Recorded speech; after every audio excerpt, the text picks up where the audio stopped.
Coe, qui est visé depuis plusieurs jours par des accusations de viol et d'agression sexuelle, peut compter sur le soutien inconditionnel de sa compagne Nathalie Dartois. Après être sortie du silence dans une interview pour Closer, elle est revenue sur l'affaire ce lundi soir dans TPMP. Et notamment sur l'interview que l'animateur a donnée à BFM TV dimanche. Le 18 novembre 2023, une plainte a été déposée contre Sébastien Coe pour viol, dont un sur une mineure de 16 ans. Une plainte suivie de 2 autres, pour des faits de viol et d'agression sexuelle. Énergie a arrêté son émission jusqu'à nouvel ordre.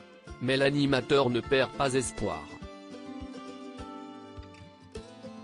Une enquête est en cours et il a porté plainte à plusieurs reprises avec ses avocats, en amont de ses plaintes pour harcèlement et cyberharcèlement, depuis le début de cette affaire.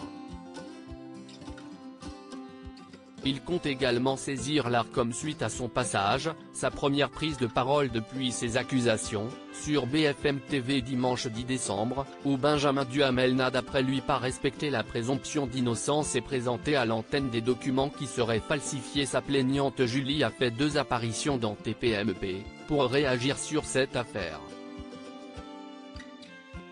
Vendredi dernier, Nathalie Dartois, la compagne de l'animateur, est elle aussi sortie du silence et a fait des révélations sur la plaignante, dans une interview pour Closer.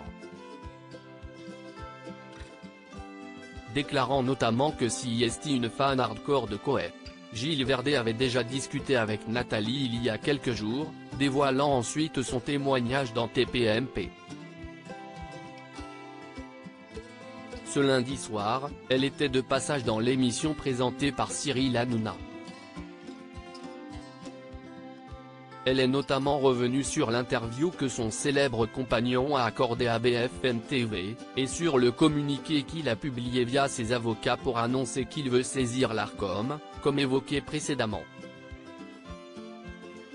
Communiqué dans lequel on peut lire, lors de l'entretien accordé hier par Sébastien Coe à BFM TV, la chaîne a décidé de diffuser un montage d'échange de messages attribués, par son accusatrice, à Sébastien Coe, ce sans la plus élémentaire précaution, ni respect de la présomption d'innocence.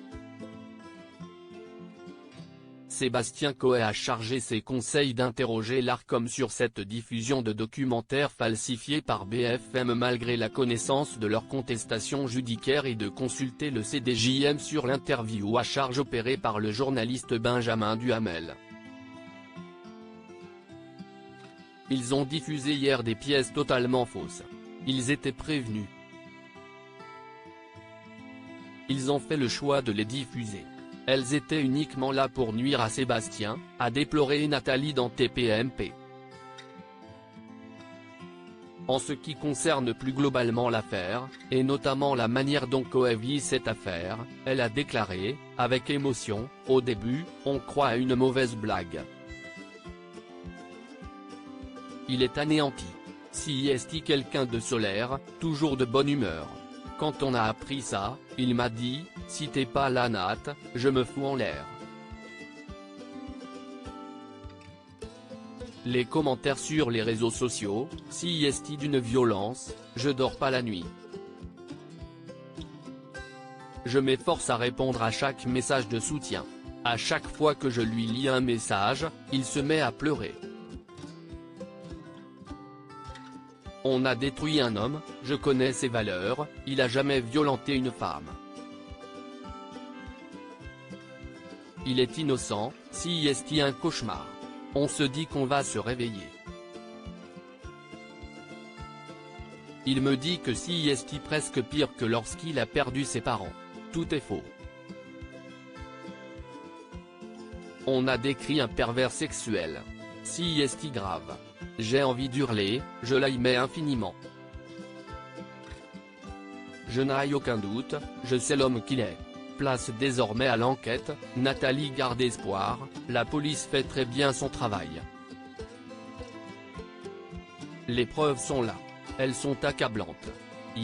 Coe, commence à reprendre du poil de la bête. Il a hâte de reprendre l'émission. Précisons enfin, que s'il a du soutien, Cohen n'est donc pas pour autant épargné par certaines critiques. Je suis persuadé qu'il a eu une vie comme un peu tous ces hommes qui ont un peu de pouvoir, je suis persuadé qu'il en a profité, a estimé Masha Merrill sur le plateau du Buzz Télévision ce lundi 11 décembre. Sébastien Cohen reste innocent des faits qui lui sont reprochés jusqu'à la fin de ses dossiers.